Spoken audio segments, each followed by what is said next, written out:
The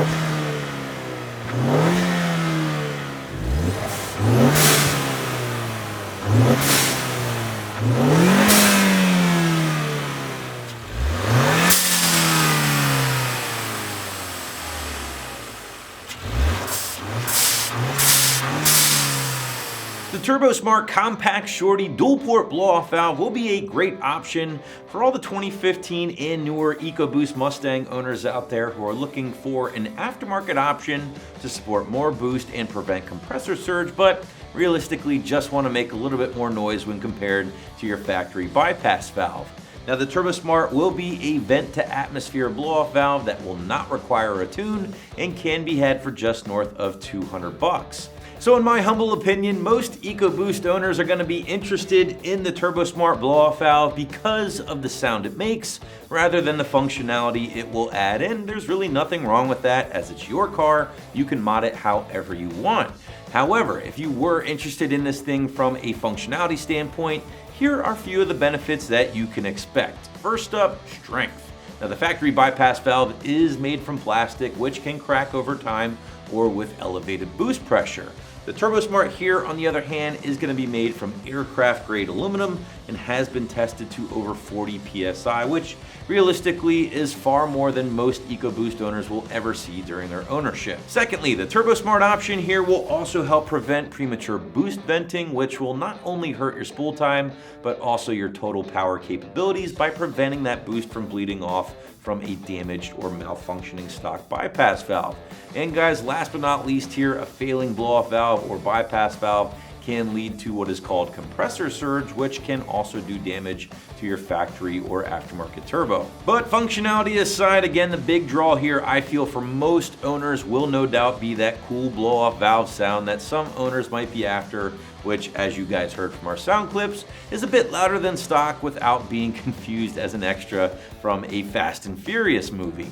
Now, the factory blow-off or bypass valve is a recirculating option, meaning all the air that does get released when the throttle closes gets recirculated back into the intake through a hose, and that's why you normally don't hear this thing under normal operation. A couple other quick things to point out here, guys. The Turbosmart option is mechanical, meaning it's going to operate off a vacuum, whereas your factory bypass valve is electronic. So because of this, Turbosmart needed to include a boost reference adapter, which is necessary to operate the new mechanical style valve. Now, one thing I do really dig about this is that they do include an extra port here, dual port in the name, of course, and that can be used for a couple of different things, such as a mechanical style boost gauge if you don't already have one, in addition to a meth controller if you're going for all-out performance. Now, because you are eliminating that electronic connection, Turbosmart even kicks in this plug-and-play style resistor here to help prevent any possible check engine lights. But switching gears, let's briefly get into the installation. And again, the site does call for a 1 out of 3 wrenches on the old difficulty meter here, which I feel is fair because it really isn't that crazy of a job. However, to give you a better idea of what you're in for with your EcoBoost, here is a detailed walkthrough along with the tool breakdown. The tools used for this installation are as follows: a pair of pliers, flathead screwdriver, 8mm wrench, set of Allen keys, and I used my impact gun to spin those Allen keys. We're going to begin by disconnecting the PVC line on the back of our throttle body and put the new adapter with our boost reference on top of it. We're going to run the lines over to where our factory blow-off valve is, and we're going to go ahead and swap out our factory blow-off valve for our new Turbosmart one. We're going to put in our small jumper harness, get all the tubes locked down, and we're going to show you how it sounds. All right, now to begin our installation, we're going to have to go ahead and get together this small adapter piece that came with our kit. Now, this is going to go in place of your PVC pipe, and we're going to add a fitting on it so your PVC tube can attach to it. On top of that, we have a plug and our boost reference line. It comes with an extra nipple so you can run another boost line out of it for, per se, a boost gauge. We're gonna take our one fitting, screw it in. Now you should actually put Teflon tape on these threads just to prevent any leaks or boost creep. For now, we're gonna go ahead and just get them installed using an 8mm wrench. Go ahead and snug them down.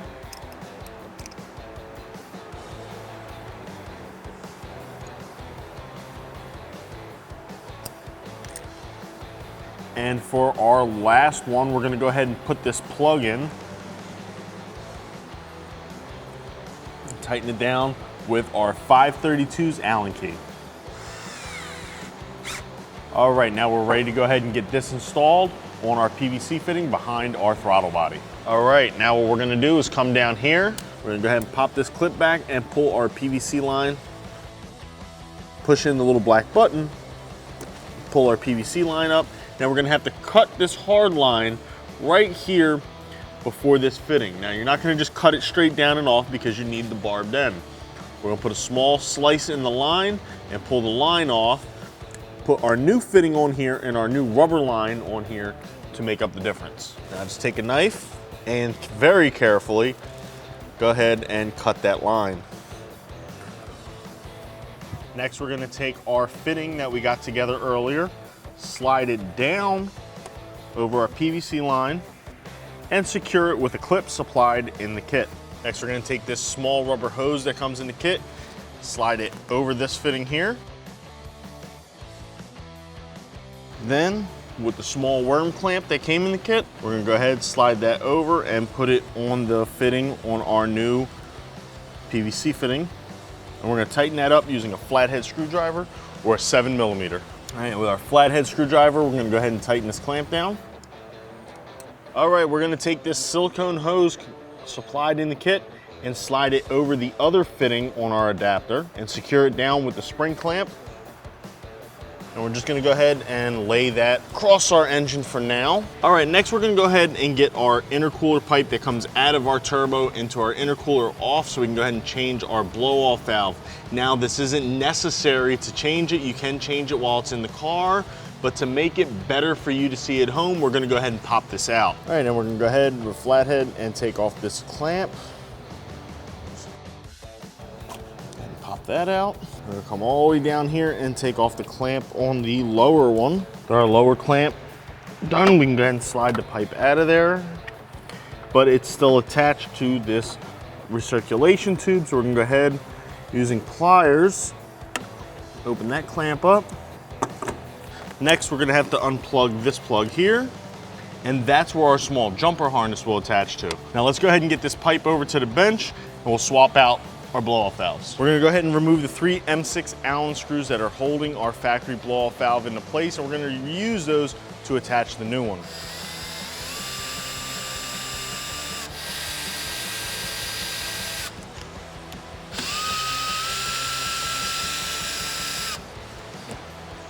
As you can see, here are 2 blow-off valves side to side. This one's electronically controlled. This one's controlled by vacuum, but this one's also a dual port, so it's gonna recirculate and it's gonna go external. That's where you're gonna get that nice sound that everyone is used to when it comes to turbo vehicles. Now to install it, just line the holes back up with the factory one and reinstall your hardware.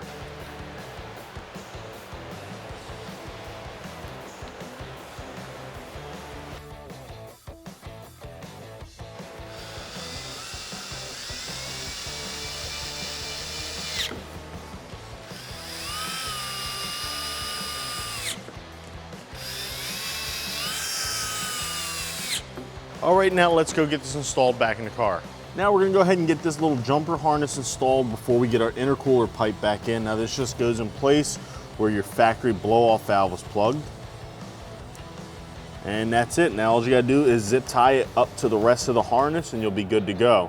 But first, let's go ahead and get that pipe back in.